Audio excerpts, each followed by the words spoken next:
And now, the news from our London studios. MTA International brings you the world news.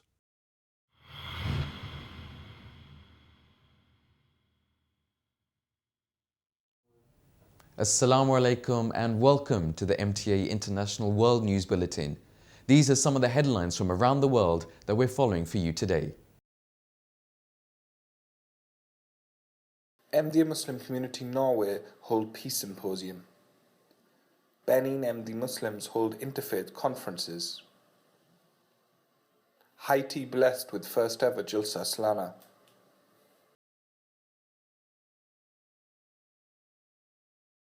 The second peace conference organised by the Ahmadiyya Muslim community of Norway has been held at the Beit Nasser Mosque in Oslo. Nearly 200 guests attended the event, including ambassadors, politicians, faith and civic leaders, as well as representatives from different faith communities. The theme of this year's Peace Symposium was Human Values, Foundation for a Peaceful World. Various dignitaries spoke at the event. The keynote address was delivered by Mr. Kjell Magne Bondevik, former Prime Minister of Norway and President of the Oslo Centre. The concluding address was given by the National President of the Ahmadiyya Muslim Community Norway, Mr. Zuhur Ahmed Chaudhry. He addressed the audience explaining the true teachings of Islam as taught by the Holy Prophet of Islam, sallallahu alaihi wasallam, and revealed by God Almighty in the Holy Quran. He emphasized that Islam is a religion of peace that teaches no form of extremism or terrorism, and true Islam is not to be feared. And we know that also Ahmadiyyas are persecuted and assassinated around the world, and I want to stand up also for their rights for freedom of religion. 2017 marks the 50th year since the establishment of the Ahmadiyya Muslim community in Benin. To mark this special year in the history of the community is organizing interfaith conferences throughout the country. The fourth such event was hosted in Parkou City, where 311 people gathered together, including civic and political leaders, academia, and members of the general public. The ambassador of Germany to Benin also attended the event and traveled 450 kilometers to do so. The event was prepared with the efforts of the local Ahmadi Muslim youth, who decorated the hall and made arrangements. The King of Parkou and a large delegation of army personnel also came for the event. The king spoke at the event and expressed that before he was made the king, there was much opposition to the Ahmadi Muslims.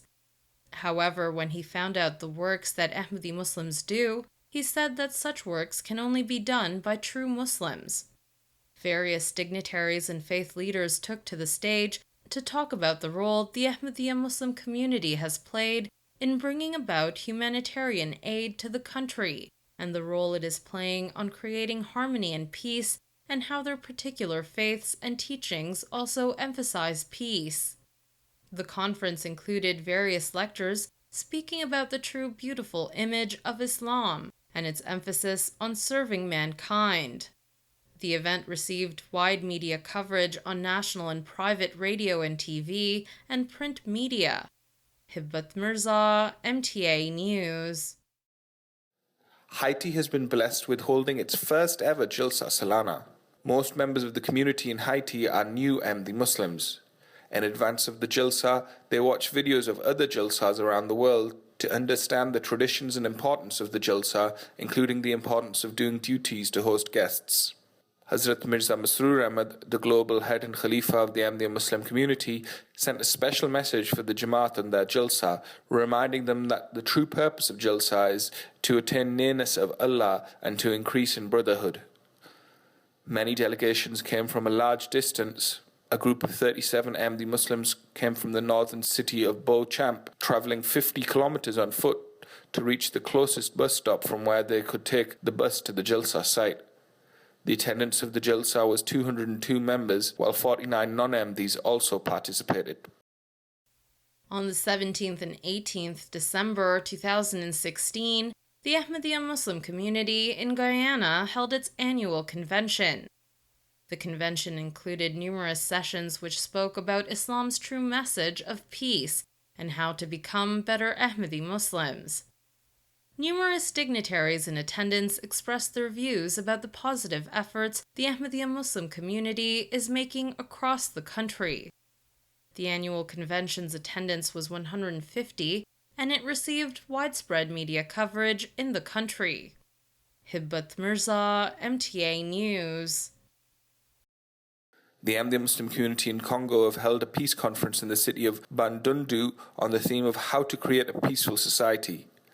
Various dignitaries, including the mayor of Bandundu, interior minister of the province, and various other dignitaries, including faith leaders, took to the stage and expressed their views about the theme and also commented on the works of the Ahmadiyya Muslim community. The president of the Ahmadiyya Muslim community in Benin, Rana Farouk, spoke about Islamic teachings on creating and bringing about peace in society. The event received wide media coverage on TV, radio, and in the papers, reaching over 500,000 people. The Ahmadiyya Muslim community in Liberia held its 8th annual conference for its Elders Association on the 17th and 18th December 2016. A special message was read out at the event from His Holiness Hazrat Mirza Masroor Ahmad, may Allah strengthen his hand, in which His Holiness reminded those present of their responsibilities and prayed for the event.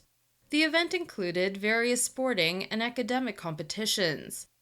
The event brought together elders of the Ahmadiyya Muslim community in the spirit of brotherhood and to learn about and practice the true teachings of Islam. Hibbat Mirza, MTA News. By the grace of Allah, the 9th annual walkathon organised by Majlis Ansarullah New Zealand was held in Auckland on the 18th of March 2017. The event is a regular feature in the New Zealand Jamaat's annual calendar. The money raised through the walk goes to the New Zealand Blind Foundation. 84 participants took part in this year's walk, with representatives from the Blind Foundation and other faith groups joining the members of the Jamaat. Many other volunteers helped set up the venue, as well as in serving a delicious barbecue at the end of the walk. The New Zealand Blind Foundation helps people with limited sight by training and providing guide dogs, as well as providing a range of services and devices to help them perform everyday tasks. Over the last few years, the walk has raised in excess of $40,000, with this year an additional $10,000 being pledged to this noble cause. An annual picnic for all the Jamaat families attending is also held at the same time. The youngsters of the Jamaat had an enjoyable time playing in the park and walking around the circuit, while also getting an opportunity to interact with the guide dogs and learn about their training and upbringing. Special prizes were handed out to the persons having the highest pledge amounts from both the men's and the ladies. The event concluded with prayers and a vote of thanks by Sadr Majlis Ansarullah New Zealand to all the participants, sponsors and the organisers who had worked tirelessly behind the scenes to make the event a resounding success. That's all the time that we've got for today, but don't forget you can join us again tomorrow for our next update. You can send in your views to news@mta.tv and also follow us on Twitter @newsmta. For myself and the team, Assalamu alaikum wa rahmatullahi wa barakatuhu.